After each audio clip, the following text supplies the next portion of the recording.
all I can say is I'm excited for this one. Welcome in, David and Melissa. Good to have you both. Hello. Glad to be here. I was trying to think what to say at the start, and I was thinking back to like when you guys are on the group calls, and what I decided to say is basically every time you guys get on and tell me what's going on, it's always 10K more than I expected it to be, which is a good thing to be known for. So anyway, Us too. I see you get on and it's like either you in the car, David, or Melissa, and you guys are usually on different screens and you're both smiling big. So I'm like, oh no, what happened this time? You know. The bigger the smile, the more nervous we are. It just means we're growing. Yeah, that's good. I guess if you don't mind, Rod and I were talking because we know about your story from the time we started working with you guys and forward after you'd already started a real estate media business. But I guess take it a little back before that, and we'll just dive into your story. And then we got some questions prepared, so go for it. Yeah, cool. Love it. You want to kick it off for me? Go for it. Okay. So I was in real estate before real estate photography, and I sold real estate for like 6 years. So it was kind of like a natural segue, because we already kind of knew the industry.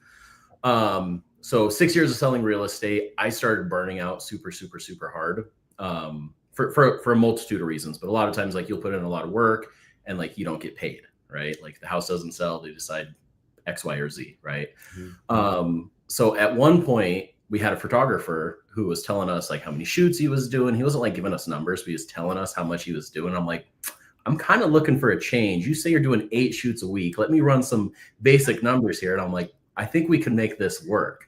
So I started out just, we bought we were watching your YouTube videos like crazy. And then I was like, okay, Eli's got a gear list for us. Let's buy this. I was listing a ton of houses at the time, 40, 50 houses a year. So like for the first 6 months, I was just kind of shooting my own listings, which really helped because like I messed it up. Like the only one who could be mad is me. So I was doing that, and that was 2023. In 2024, so December of 2023, we decided January of 2024, we're going to like do this for real. Like I'm stepping away from real estate. We're going to do the real estate photographer thing full time, see if we can build a business out of it. Mm-hmm. And it was 2024 was interesting because I didn't fully step away from real estate. I was trying to. But there's always that like fear, right? When you have like an income that works, like going into a new venture is always scary. So it took me a couple months before I was like, okay, I'm not taking any new clients. And I was very much like, we're done. Stop. Yeah, she was pushing like, no me, more. Like, he's like, I got a lead. They want to work with me. I was like, no more. Like this is like 20 grand. Like I was like, we will be in this forever. You have to just say no. That's an interesting thing to say because that's what most people need to do, but it's scary and hard. So like, I what made you think that, Melissa, and like encourage him to do that? I mean, was it just seeing what was working so far, or how was your thoughts around that? So we've done a couple different things. So like we were doing real estate, we have a rental, we did a rental flip. So we want to do something real estate related. We're kind of jumping around. And when he stopped doing real estate, he was funny. He was happier. He was joking with the kids. And I was like, you got to get out. You got to get out. Because we were like working on our rental for a while. And so you stopped doing so many deals. Mm-hmm. And then he went back into it. And then he was just angry and he was busy and there was no cutoff time. There's no boundaries. And I was like, you're done. Like answering phone calls at 9 o'clock, 10 o'clock at night. There's no such thing as I think at one point, Melissa's like, when's the last time you took a day off? And we like calculated out. It was like never. And a half since I had 1 day off. Like Wait, how long a year? I went a year and a half of like no single days off. Like you're getting calls, you're almost fell over. Constant. It was constant. Like we did a lot of business, the money was good, but like there's definitely at what cost.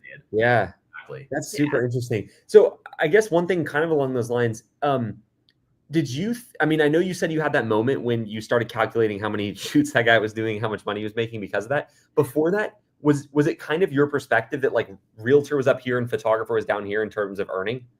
In terms of earning, it's not like I'm better than you, but I thought like nobody in their right mind would go from being a real estate agent to a photographer. Because photography to me was like an art, which is funny because I'm not like an artist. I'm not an art like I've had clients who I'm shooting their house. I'm like, hey, do you think this? And they're like, you're the artist. I'm like, no, I'm not. You've got the creative eye. Oh, like, no, I don't. We didn't do photography ever. Like no. we didn't own any of the gear. We didn't know what we were doing. like I watch YouTube videos to be like, I know what an F is, f-stop, blah, blah, blah. He's like, what does that mean? It's 9. I don't know what it is. One of the 26 letters of the alphabet. That's all I got. I mean, that's all you need to know. You know, Yeah. 9. But yeah, I just thought it was like a broke artist thing. Like you do photography because you love photography, and like feeding your family is secondary, you know, like. Yeah. And I think that's why, you know, a lot of people, that makes it so a lot of people get into photography that are more artist types, and the artist mentality doesn't do well from a business standpoint. So I think the reason a lot of people think of photography that way is because of the people that it brings to the industry. And it's interesting too, because, you know, I had a lot of people tell me, or basically, I mean, I had people directly ask, like, so Eli, when are you going to get your real estate license? You know, I had like 4 photographers on the team already, and not, you know, that money's everything, but like I knew for a fact that I was making more than them. So it was just a funny assumption of like, when are you going to move to the next step? And so it's just cool to see you guys like grow up, Eli. Like one day I'll get a real job, you know? Yeah. So jumping forward a little bit, from my understanding, you guys did $7,000 this January. Yeah. And now you did 46K last month. Yeah. Yep. What did you do? Like, what led to that much growth? Is it compounding of what the work you put in, or what do you think makes you able to do that? We were walking down the beach, and there was this like golden thing in the sand, and I rubbed it. You had me for the first like 3 words, and I was like, hey, this is good. Okay, hold on. No, Take your notes. Yeah. that was amazing. No, I think it was just a compound effect. Realistically, I think last year we did so much that like, and then winter hit, and like winter is just historically, especially we're in the, you know, Pacific Northwest, winters are slow. I think all the legwork that we put in last year just kind of bottlenecked. And so that when spring hit this year, all that hard work we put in leading up to this point started coming to fruition and blooming. Like, and also, I mean, I officially the end of last year, like probably October, November, December, probably November, December, I was completely done. My last real estate clients moved into their new home, like everything was finished. So I know me personally, I got to actually give 100% to the photography side. And that's probably gotcha of it. Okay, so that's been 6 or 7 months since that point. And so it's a combination of like all the groundwork you laid, and you're doing that. Would you have transitioned quicker if you could go back, or was it the way it needed to be? I think I appreciate the growth that we had at the rate we had it, because if we'd have got this right away, I don't think I'd have appreciated it to the degree I do now. But of course, if I'd have known that like that's the fruit that could be bared, like I would have done this 10 years ago. Fair enough. Yeah. It's like what's the quote? It's like the best day to start was 10 years ago. The second best day is today, you know? 100%, yeah. What were you doing before, Melissa? I mean, were you helping in the real estate business? Were you doing something completely different, or what's your path? Yeah. So in 2020, I was pregnant. We had our first kid. So then he was doing real estate, and I was like, I'm going to help you. We were doing it together. We realized we had different strengths. I was like, I'm going to do the back end stuff. And then last year I was helping him like transition from real estate to photography. There was a couple of times where we were like, oh, we'll go to shoots together. I was learning a little bit of the photography, and I was like, I just don't know. Like, we already did this with real estate. We tried to do the same job. We realized that's not working out. Let's divide and conquer. And then we had our 3rd baby in November. So that was like me just being like, I'm tired. I don't want to do anything. My like people battery was just like gone. And I was like, this is terrible. Like, I just need to be on the back end. I can't do it. We yin and yang really well. Yeah. But normally I'm the person that's like front facing. I like that. But then we had the baby in November. And so when the baby was born, I was like, okay, like baby is born. We're good. And then I hit it really hard. I had the baby so I could like do the computer work. And then you were out of real estate, so then we could like really hit it. Did you guys have like was it an actual conversation and like deciding who was going to do what, or do you just know each other enough now where you kind of fell into the roles? Or like, I guess, what's your advice around that for a couple that's wanting to like start this together? So this, and again, like this isn't our first business. Like we've been in business together doing different ventures. Like everything we do together. So I think a lot of it is we already knew each other's strengths and weaknesses because we've already kind of worked out the kinks there. And so when it came for the photography side, like it just made sense that like with real estate, I was the one who would go meet the clients. I'd go to the houses. I was very customer front focus. I was front end. Yep. And Melissa's always been very back end because I'm not organized. She's super organized. She's great at systems, and I'm not that brain. And so it just made sense for this. It's like, okay, you move into your spot, I'll move into my spot. Keep aces in their places. I think it's having the communication. As soon as he goes, hey, I did this today, I didn't like it, and I go, oh, yeah, I like that, I'll do it. And then I go, oh, this was rough, like I don't like doing this. And he's like, oh, I'll do it. And then we kind of just like do it that way. And sometimes we both don't like a job, but we just, who doesn't like it more, or who's better at it? And then we'd be like, okay. Or What were you going to say, Rod? I see you guys you probably watch enough lives. You can tell when Rod's about to ask a question because it gets closer and closer and closer. No, I was wondering, was it like trial and error? Y'all found out kind of like the hard way, like who's good at what, and then y'all figured it out? Or is it just like y'all sat down one day and were like, okay, you're good at this, I'm good at this, let's do that? Or is it seems like it just kind of happened over time is what it seems like, right?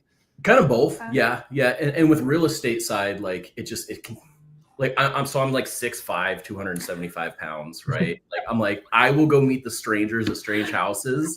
You stay behind the computer where it's safe. And so that's kind of how those roles kind of came in place. But like I've always just kind of excelled at my thing. She's excelled at hers. So yeah, it was. And I guess specifically, kind of happened. Nice. I mean, I know you guys have a team now, and we'll get into that, which is awesome because you didn't have a team in January. No. A lot of things have happened, and you have a new baby on top of the other two. Oh my goodness, you've had a busy year. But what does the actual breakdown look like now? Like, what are your different roles, and what do you each do in the business?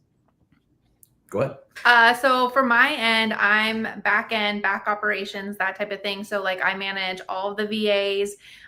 If we hire somebody, like I'll jump on the call with you, and I'm like, because I'm the one that's at home. So I'm like, these are my questions. These are our struggles. This is what we're doing. Tell me the advice. And then if you're like, you hire somebody, I create the job description. I'm the one that's on the computer. All that kind of thing. Like if it has to do with the computer or technology, I feel like I'm taking that over. I'm just at home. But yeah, and then managing that side. So we kind of delivery is kind of like your side. So like sending photos out in the morning. Social media, answering phone. So you answer the phone, you're texting the clients, that kind of stuff. So you're like the operations manager is what we would generally call it. Like you're running things from the air traffic control tower, basically. Yeah. I'm Spider-Man. She's the guy in the chair. Like. Speaking of that, what does Spider-Man do in your business specifically? So I was pretty much sole photographer forever. Like that's what I did is I was just going and doing the shoots, and I was meeting people and going to like events when I could. And then as we started hiring on the photographers, like she has the back end with like she manages the assistants and the VAs. My job is managing the photographers. So like I have a heavy hand in hiring. I have the only hand in training. So actually today's kind of a huge milestone because now we have 4 photographers in the field, not counting myself. And today is the very first day since we broke 10K that like there's photographers in the fields doing shoots, and I haven't done a single one. Today's the first day that's happened. The first morning, congrats. That's awesome. I don't know what to do with myself at this point. It almost starts to feel like wrong. Like it's like I feel like I'm doing wrong by not doing something. I feel like I'm slacking. But it's right. Your hard work has led to that. So it's really cool to see that unfold. And it's weird how it switches like that. Oh, so 100%. I have had a missed call from 2 of them since we've been on this. Oh, so like, there's still work to be done. Yeah. And you got to, the rest of this live, 10% of your brain's going to be like, what did they need? And was it see me just kind of wandering? That's what it is. Yeah. I guess we jump forward to like today with the team and stuff like that a little bit. Going back a little bit, there's this point in everybody's business, and for some people it's like a specific point. For others, it's just like it happens, but you go from being like, is this going to work to this is going to work. And usually when you get this is going to work, it's followed by a lot of action and like a lot of growth. So was there that moment or day or month for you, and what caused that, you think? Do you remember the hour? What day was it? What day? March 22nd, 10 a.m. That's the thing. And again, we've done so many businesses, like failure's just never been an option. I knew it would work. I knew 100% it was going to work. 100%. How did you know? Like what contribute? Because I think the reason I'm diving in on that is a lot of people that could have had a successful real estate media business don't believe it's going to work, and they don't put in the effort, and it doesn't happen. So like, what do you think? They go, oh, I told myself so. They'll go, oh, I told myself so. Exactly. Right. Yeah. Because somebody else has done it. literally. You guys do it. You have people in coaching that does it. We saw there's 2 bigger companies in Spokane where we live that are doing it. There's one team that you said that we used, or not, like one company that was doing 8 a day, and we're like, if he can do it, we can do it. There's 2 of us. Yeah. And then there was another company who has like 4 photographers, and we were like, then we know that they can be done here, you know. So it was just one of those things that we're like. And we were watching all your YouTube stuff with all your success stories, and the people were like, okay, if they're doing it, we know we can do it. And we've had enough businesses and tried enough like risky stuff, like investing in ourselves, that like we know that like, what is that saying? Like everybody stops like 10 feet from gold. You know, like, And we're like, okay, you just push, you got to outwork the competition. Like it's. Well, I think you did stuff. I mean, from what you just shared, you did stuff that I think is actually harder than real estate media. Like real estate media, as far as businesses go, is pretty simple. Like there's work involved. It's not easy, but it's like there's more people who are trying to be real estate agents. Flipping homes, you can get caught with a bag on that one and like lose a ton of money, you know, caught without the bag. Rather. I don't want to do it again. It's almost like this was easier. So it's like, it felt like the easy option, where somebody that's never started a business thinks that this is hard. So I think just making that point is interesting too, of just knowing that like, if someone's out there and they're thinking about starting this, as far as businesses go, it's like, there's 3 types, right? There's service, manufacturing, and product. Like service, by far the easiest. So you already picked an easy category. And then you picked a service business where you don't need like millions of dollars in equipment and like a bunch of trucks to make it. You know what I mean? It's like you just show up and you deliver thin air to your clients. So anyway, absolutely. And it's like in the startup, like you just hit it. It's a couple grand, like at most. Like if you jump on Facebook Marketplace, I almost want to do that challenge and see if I could start this business with $1,000. Like $500. We'll just move you like across the country. Let's move you to Florida, where seriously, I'll start with a paperclip and we'll work our way up into it. The show Undercover Actually, hold on. I'm getting an idea for a documentary. Hold on. Think about it later. I'm in. We've talked about that before. Do you know the show Undercover Billionaire, where they like drop somebody with $100? That's what I'm thinking. That's what my head is going. Yeah. It's like I've wanted to try that, but I also don't want to restart a business with $100. That sounds terrible. You know what I mean? It'll make for great content, but it's going to be rough. So I guess we're talking about someone that's thinking about starting this. Like, what advice do you have for? I mean, there's 75 people watching this right now live. A bunch more will watch it after. Like a good handful of them haven't done their first shoot. They want to. They're here. That's why they're watching this. But like, what advice would you give to someone in that early stage? Burn the boats, do it. Like realistically, I mean, if you don't do it, somebody else is going to, and that somebody else isn't going to do as good of a job as you are. And they're not going to take care of their clients like you are. And at the end of the day, these people are going to be in a worse position because you didn't jump out and just start paddling. So yeah, good advice. No day like yesterday. Yeah. It's hard.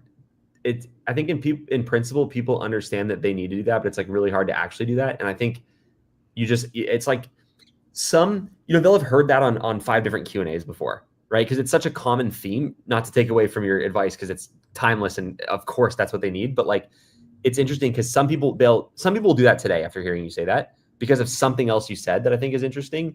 And it's just big picture cool to see, like, we bring on people here. I mean, we didn't give you any questions or answers ahead of time. So like, everybody says the same. Nerve-wracking. There you go. But it's just cool. It's fine.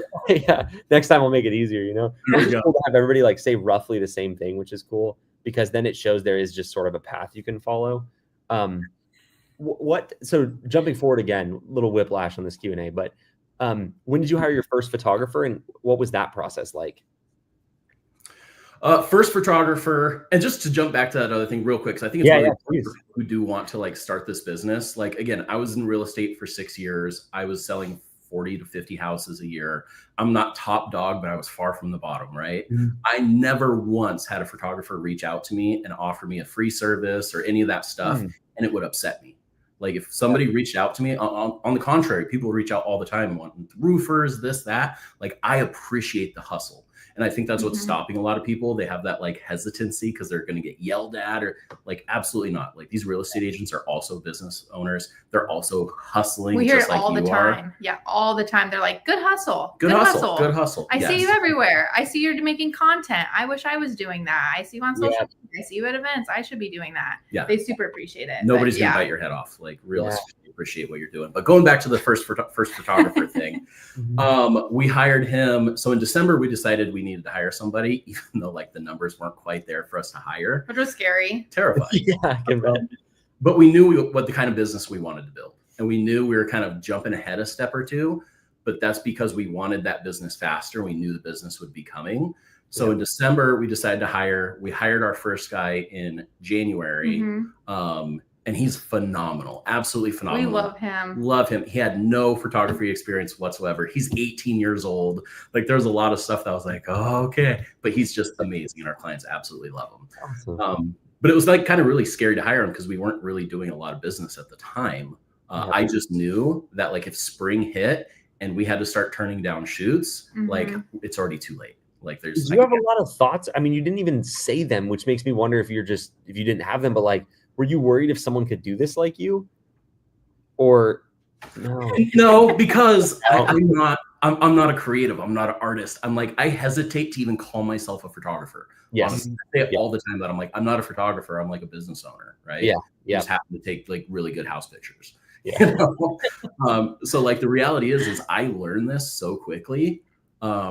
Like anything I learn, I can teach it because I picked it up this fast. They can pick it up that fast. Yeah. And realistically, like I think some of the people we hired are already outscaling me in quality. Like, So, I mean, I did good work, but it wasn't work that couldn't be replicated, you know? That's what I think one of the traps about, I mean, you got to do, you know, whatever your background is, you can't change that. But like a lot of people who were photographers in other industries really struggle to hire because they've gotten so used to like that being their thing that they like overcomplicate the process and everything.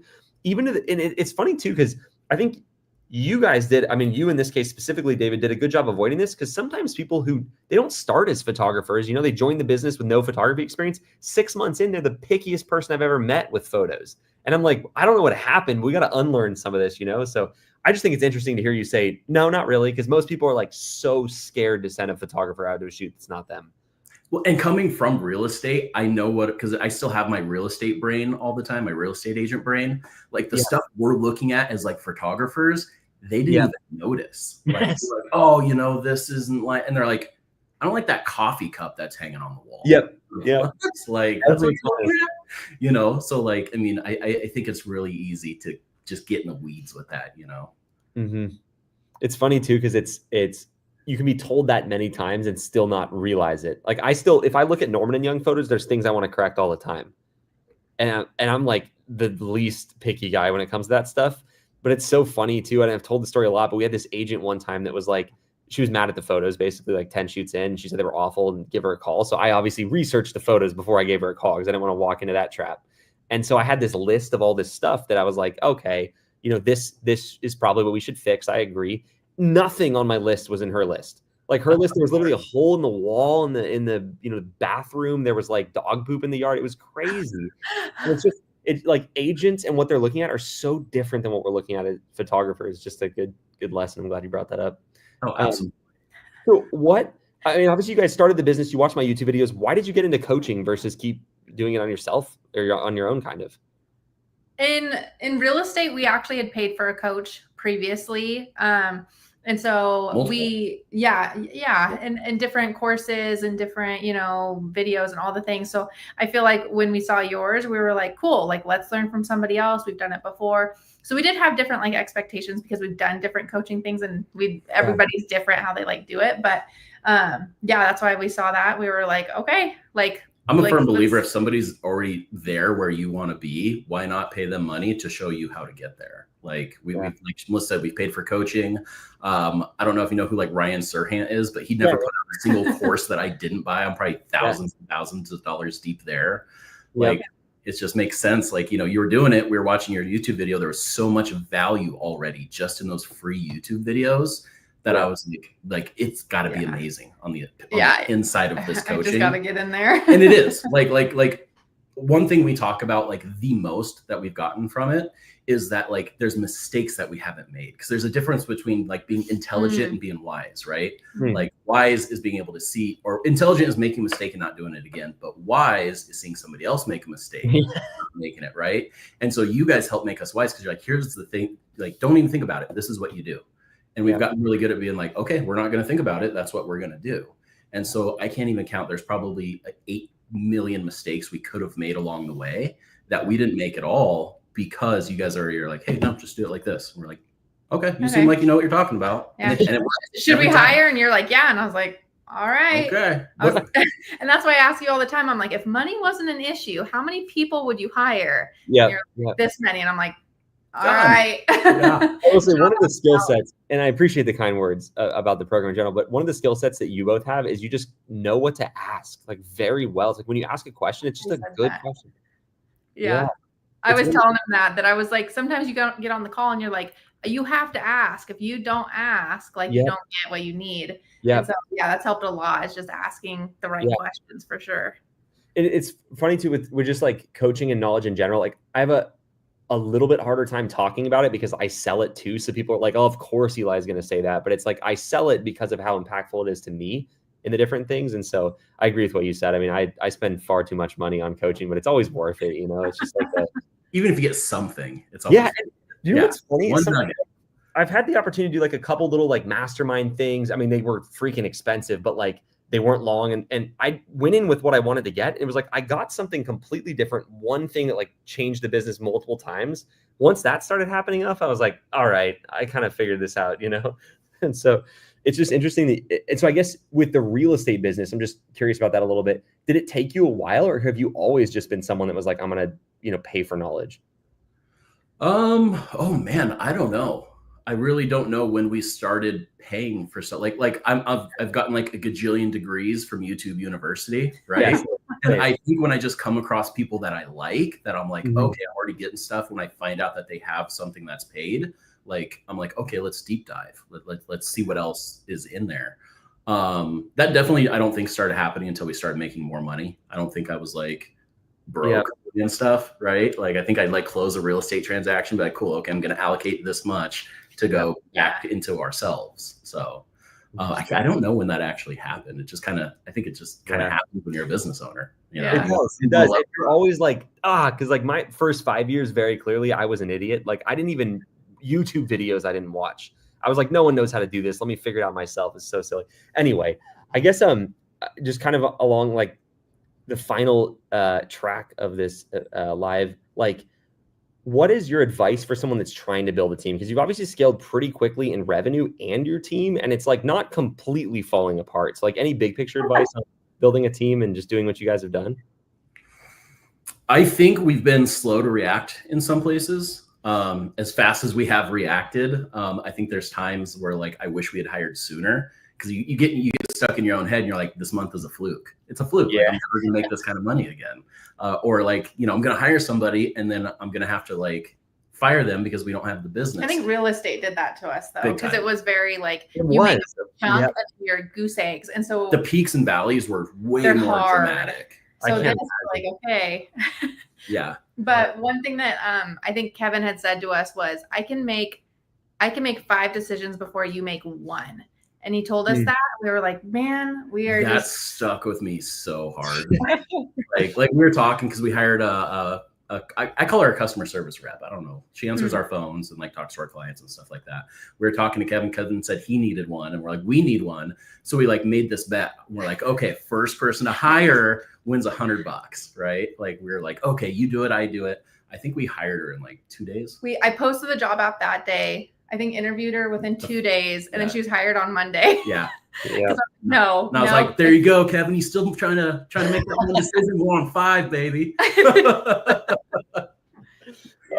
been awesome. Like, he's definitely helped skyrocket us to it. And again, like going back to the coaching, like I just can't recommend it enough. Like the coaches are awesome. We've been with a couple different ones. Everybody at Brad's amazing. And then Brad's here in the live right now. I saw his comment. Yeah. He's in here somewhere. But Kevin also owes you $100, he says. I'm not sure for what, but I guess that was part of the 5 decisions thing. Yeah. There we go. Yeah, we'll get it. But I mean, realistically, I think that's just been phenomenal. Is like being like, oh, I have a question about this. Like there's a coach, there's a call that we can jump on to like talk to this person about that specific skill set. And it's like, you guys are never going to be able to get rid of us. Like, it's just, it's so like valuable. I will say, it's like, I said, you guys ask good questions, but when I see you on a group call, I'm like, That's a good sign. I'm going to get some like good, solid questions I can dive into. So I appreciate you guys for that. Oh, thank you. Rod, you got to have something in there you want to ask. Well, there was a few questions in the comments I kind of liked. If I can pull one up from old Nate. As a parent, I'm kind of curious. What if there was even, what's the hardest part you've dealt with in regards to having kids? What tips would parents think about starting? What tips would you give parents thinking about starting a photography business? So how has having kids been with running the business? That's definitely more your side. So I've just been face to the grindstone, 16-hour days. Like Melissa, they still need a parent. So that's been Melissa's side. Yeah. So my sister, we pay my sister to watch our kids. They watch from, she watches them from 8 to 3. So I hit it really hard, 8 to 3. And then she goes home and then I have to sit with the kids. And sometimes like it sucks. Sometimes I am answering text messages, but it's gotten to the point because he's out in the field. He's like, I'm driving, I'm going to shoot. I can't say anything. So it's gotten to the point where I have to like set those boundaries of like, I can't at this point. Like I worked really, really hard. I have to say clock out. Yep. My kids come first. And then as soon as they go to bed at 8 o'clock, we go back to our computers and we're like, let's go. Like we, it's one of those, like, work hard, play hard. And then we just like shut it off, which is super hard. It's not the easiest. Because now that he's not working 12-hour days and he's coming home and the phone rings, he's like, oh, I got to answer it. I'm like, nah. That's fine. And the reality is like, if you have kids, you're like, no, I want to be there for my kids. Like, absolutely. 100%. Like that's like family first. Right. And you might lose a shoot or two over that. But what I found is some of those agents that are like, oh, you didn't get back to me last night, so I rescheduled with this other person. Like there they are on their next listing, knocking on our door again, coming back to us because we provide such good. They didn't use somebody else because they don't like us. They just were in a panic. They wanted to schedule right away. They panicked, used somebody else, but they always come back. Like, so I think that people are like, oh, my business is just going to crash and burn. And it's like, there's like a boomerang that just, it does. It's not that bad. Yeah. It doesn't happen that way. It doesn't really happen like that. Yeah.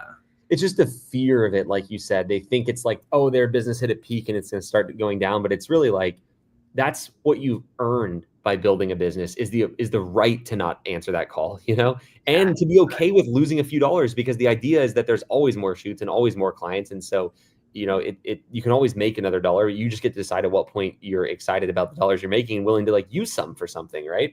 Which is like, I think of that as like spending money. That's the whole point of making it, is you can spend it in different ways. So you said something too, Eli, during one of the like group coaching calls where you're like, oh, you have to spend, like, think about it and I don't know if you said it this way, but in my mind, those little phone games, like you make money and you fill the bucket, right? And then you empty that money bucket to build a bigger bucket, right? And when you put it in that perspective, I'm like, that's what we're doing. We're just building and it made so much more sense. And I'm like, okay, well, we want these people to be taken care of, but like, we can't answer that phone call. What do? We hire a customer service rep. Okay, there's this problem over here. What do? We build a bigger bucket. Like, like if there's problems, like there's always a solution. Like you just have to invest in it a little harder. You both seem and I think it's one of the things that's enjoyable about talking to you is like, you seem like you're having fun building the business. And I'm sure there's times that suck. Like everybody knows that, but like generally two today. It's fine. It's fine. Is that generally like how you guys just are though? Like pretty positive and upbeat? I think so. Yeah. Mostly. I mean, that's not to say we don't have bad days, Sure. There's not days like cry in the shower. Like, everybody does that. It's our morning routine. Exactly. But I think you kind of have. It's great. It's great. Come on down. Great business to run. Yeah. But no, just kind of having a positive attitude. And again, we've been through so many hurdles with other businesses and like legitimately just been down and out. And it's like we always like God is good and we always bounce back. Like we've never actually like had to go live with her parents and not fed her. Things always tend to work out. And that really helps like minimize that stress where I'm like, this seems really hard today, but in like 2 weeks, I'm not even going to remember this. I think that he says to me, because I'll be like, for example, I was hanging out with the kids. I missed a text message from an agent. And then when I responded, she's like, oh, I booked with somebody else. And I was like, the world's ending. Yeah. And he's like, worst case scenario, she doesn't use us. And I go, yeah. And he's like, that already happened. Like, what else? And I was like, I guess that's it. Yeah. That's it. And I think we always think about that I'm like, oh, what if this happens? And he's like, worst case scenario, this company goes under, we move in with your parents. And I'm like, that would suck. Okay. That would suck. And We've then built businesses before. We'll do it again. We'll be and so all we're right. like, oh, okay. Yeah. That like when you contextualize something like that, that's really helpful. I do that too a lot, where you just think of the backup plan, and most of the time it's not even that bad. Yeah. It's like you don't want to do it, but it's like, all right, we get to restart. It's kind of fun. You know, you have that, I don't know, it's a different attitude on it, which I think a lot of people are just very fear-based when they build a business. And the more you can get yourself out of the fear, you make way better decisions, and you're more likely to not have the worst case outcome happen when you're more optimistic about it. And it's just more fun. Yeah. It's like you don't make as many bad decisions, because when you're making those decisions based on fear, they're terrible. You're almost always going to make the wrong decision, or at least not the best decision you could have, you know? Yeah, and it's like, you know, if you're walking like down the street and you start focusing on something, like you start walking towards it, it's like that's what happens when you're thinking very fear-based. Like you end up making the stuff you didn't want to have happen. It's very funny. And I think like one thing, this is just a trait I had that's helped me. Like we all have traits that help us, but one of them for me is like whenever something I don't like happens, like my brain first just goes to like, oh, nice, you know, and then saying that like makes it less bad somehow. You know what I mean? Then you're like, all right, we'll fix it. And it's just like you guys basically said that similar frame. And I think you can build a business successfully from fear. It's just way less fun. Like it's way more fun. There's a lot more of this. Yeah. Yeah. Wearing a lot more hats. Exactly. Well, anyway, I think that's all I have. I mean, I have more, but that's all we have time for today. Already 38 minutes. That's crazy. No. Thank you both. That was awesome. We had someone ask if would y'all be okay like sharing your Instagram? I think some people want to maybe stalk your page and all that. Not to ask you could totally say no right here. It won't be awkward. I worked so hard on it. Are you down to share so people could stare at it and like, just, compliment it and admire it? Yeah. What is y'all's IG? It's at Real Focused Media. FOCUSED. And there's a video that I think I'm going to pin to the top, but it's of David dancing. And I think I'll just pin because you're like, are you guys having fun? And I'm like this. I have so many clips of him dancing that I'm like right here. You want to know what we're like? You posted that, you really, but then like people love it, and I'm like, all right. Well, everyone flood to go watch that video, please, right now. Yeah. Real quick. This is you, I think, Melissa, because you mentioned it, but like your social media is so good. Like the posting and stuff, those are so good.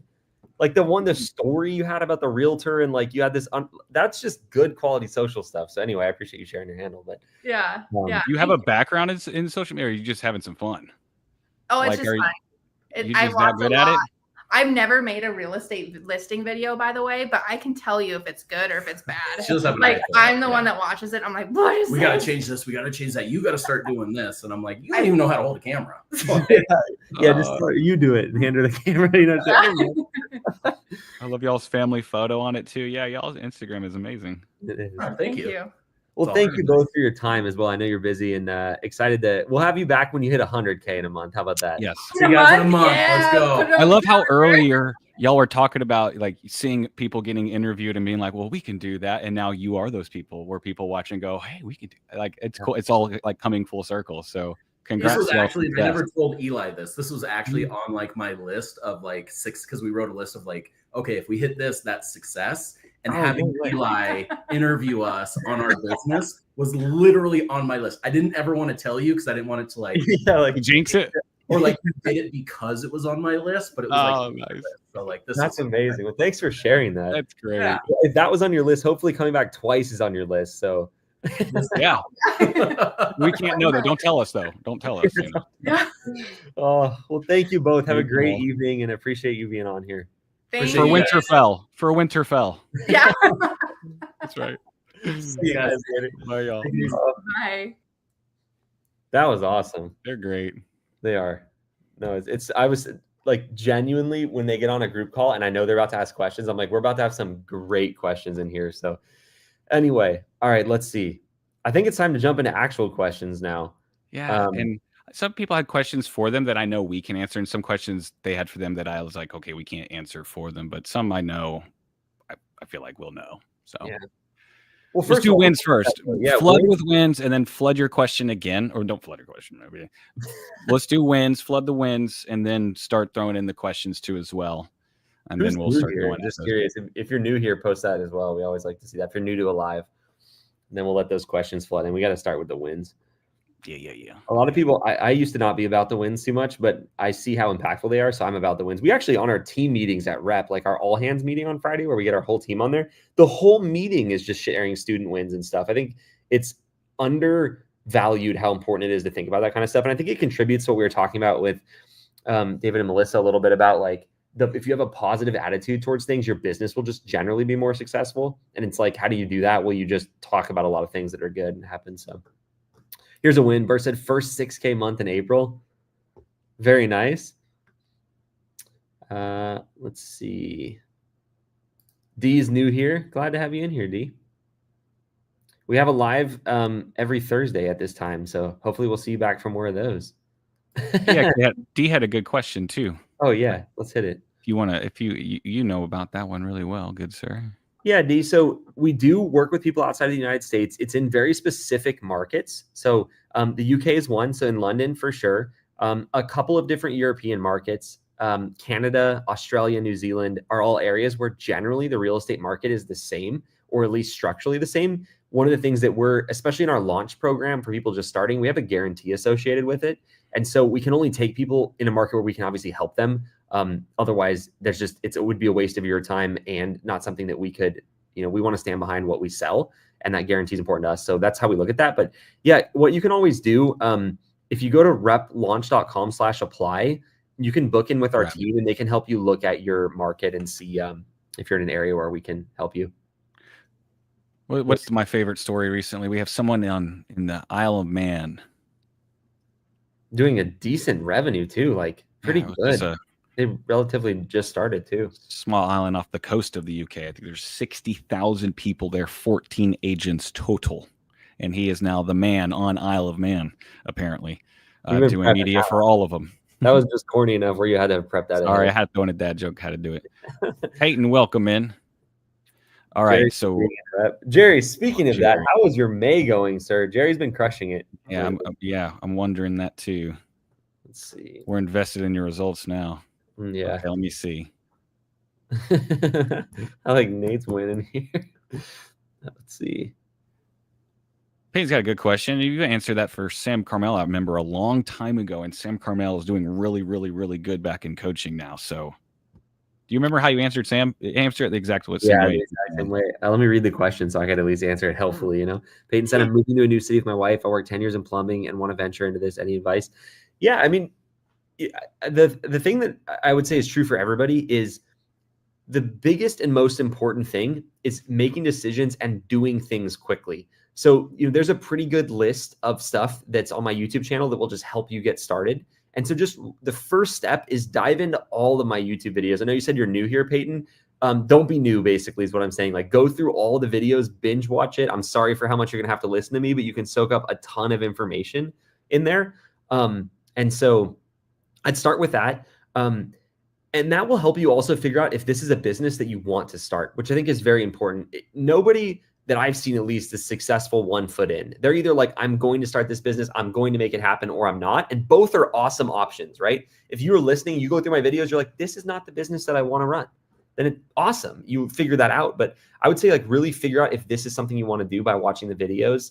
And then dive all in. If you're in a position to do coaching, talk with the team and at least figure out if that's an option for you or something you want to do. Like, again, with the baseline being, you have to be wanting to do this business first. If you don't want to do this business, don't spend any more time here, Let's see. And I was just saying, I just put in Isaac's up on there too. So Peyton, Isaac on our team is someone you might have been scheduled with a bit ago, but he's incredible. If you want to book back in with him and start to chat through the process, see how things are looking.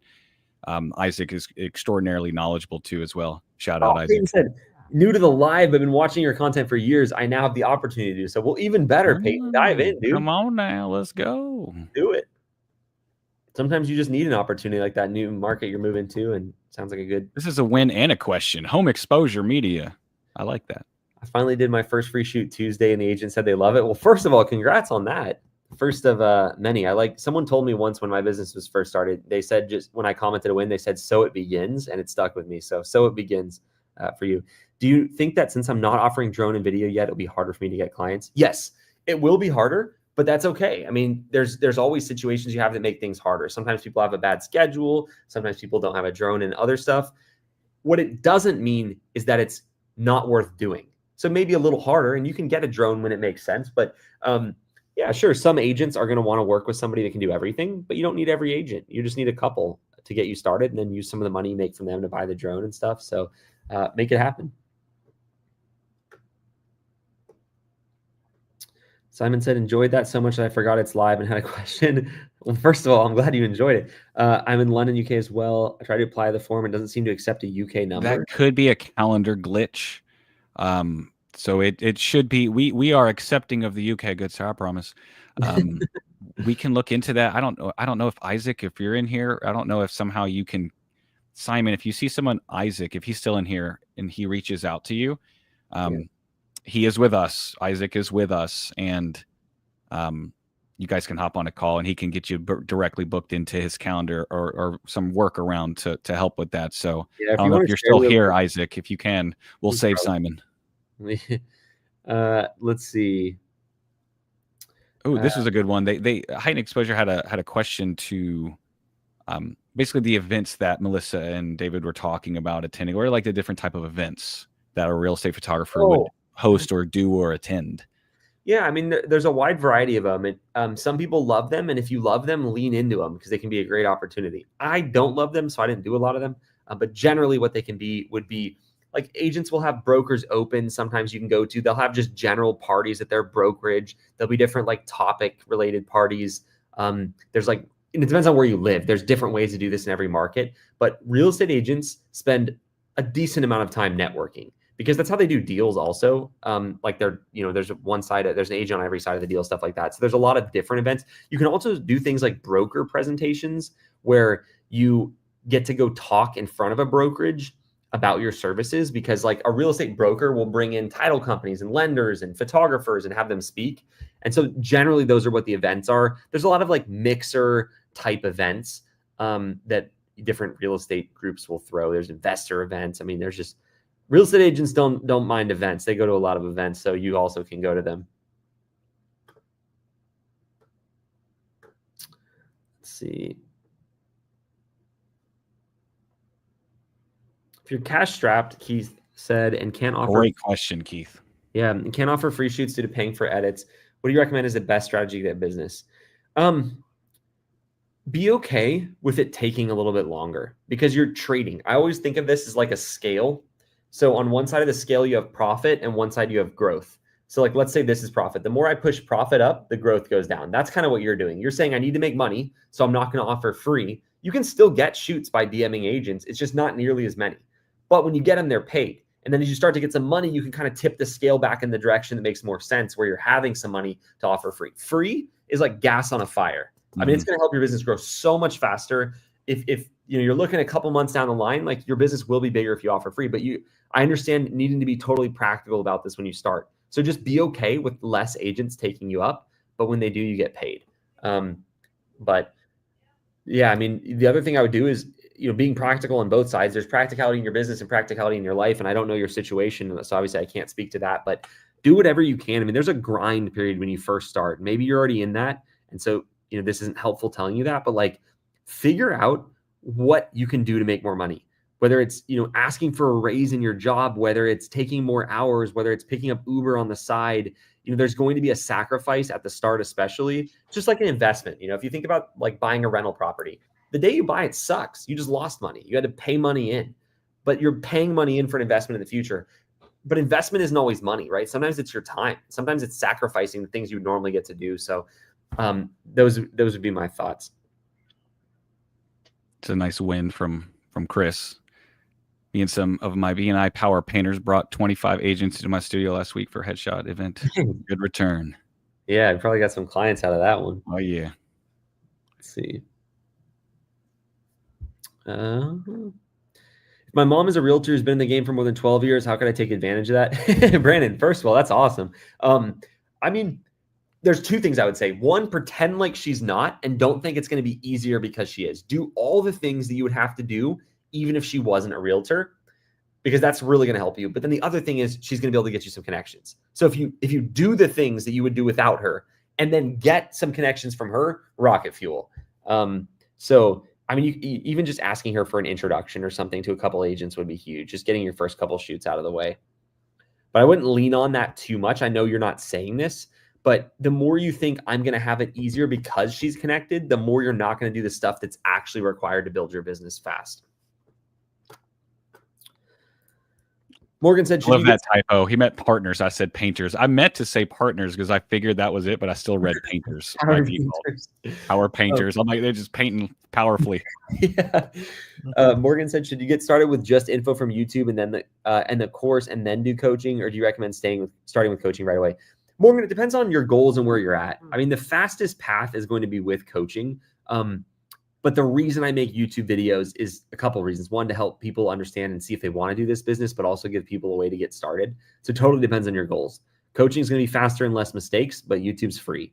And so you have to weigh that. If you want a recommendation, it's hard to even talk about some of this stuff because everybody's like, duh, of course Eli is going to recommend that. But like they say, a lot of business owners, and I agree with this, they build businesses that solve the problems they had. And so my business grew very slowly. You know, I eventually came around to watching YouTube videos and I dove in on that, but I didn't really like buy any sort of coaching. And that was a big mistake of mine, partly because there wasn't coaching available in the way that I wanted, but also just because I was like David said, like I wasn't necessarily in the most wise framework. So I figured it was just better to do it myself. All that being said, I believe heavily in coaching. I spend a lot on coaching. In 2024, I spent over 6 figures on coaching. And I'm not saying that as like, oh, just a flex. Like, I genuinely believe that that's been the biggest unlock for my businesses over the last, 7-8 years since I started being willing to. So I hope that helps. Let's see. Power. I mean, you spent so people know that's true. I think you spent like $20K on like 3 hours or 4 hours of mentorship from somebody. Actually, even it was I did that a couple times actually. One guy who had sold his business for 118 million or something had an opportunity to fly with him on his plane, and I DM'd him. I created the opportunity. I DM'd him and I was like, if you ever want someone to offset some fuel, he flies between 2 cities.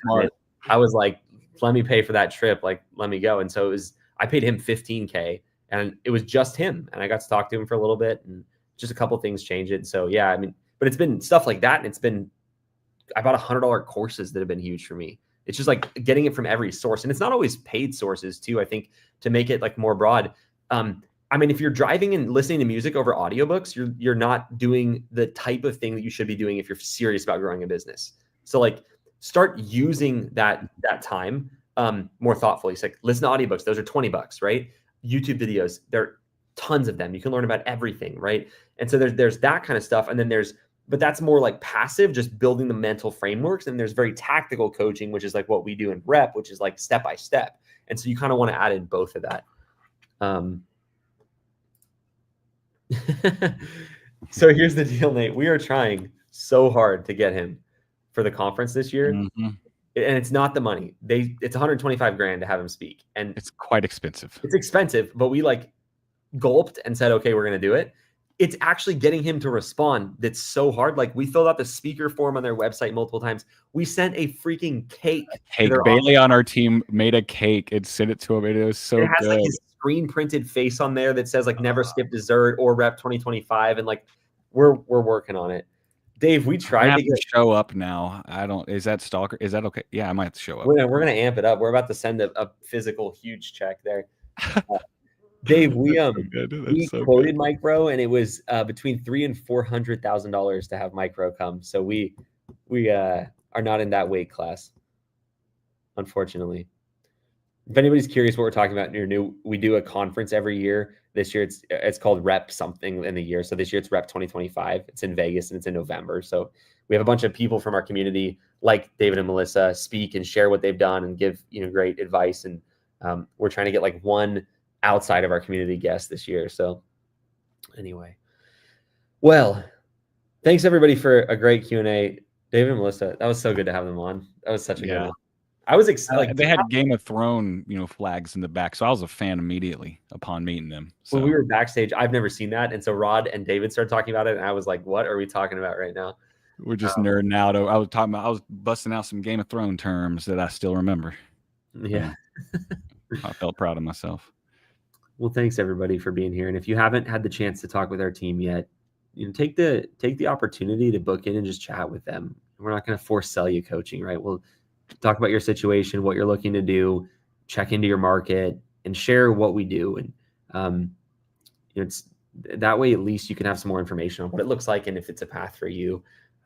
So if you've talked with someone on our team already too, just reach back out to them. Our team's here to help you, every step of the way. And they'd love the opportunity to chat with you again. If you're like, all right, now I'm ready, let's do it. replaunch.com/apply. We'd love to talk with you. And yeah, I think we might have to show up at their headquarters, Simon, to be completely honest. I love that. And then what Nate said about starting gym. Nate, there's this guy that he mentioned one time that sold really rare gym equipment.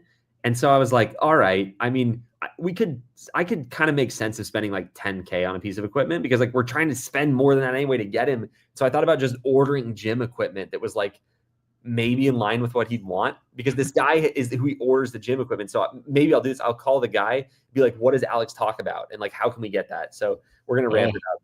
But anyway, we're cranking up the heat. Yeah. Thanks everybody. Have a great time. If you missed David and Melissa at the start, if you joined late, go watch it. It was a great one.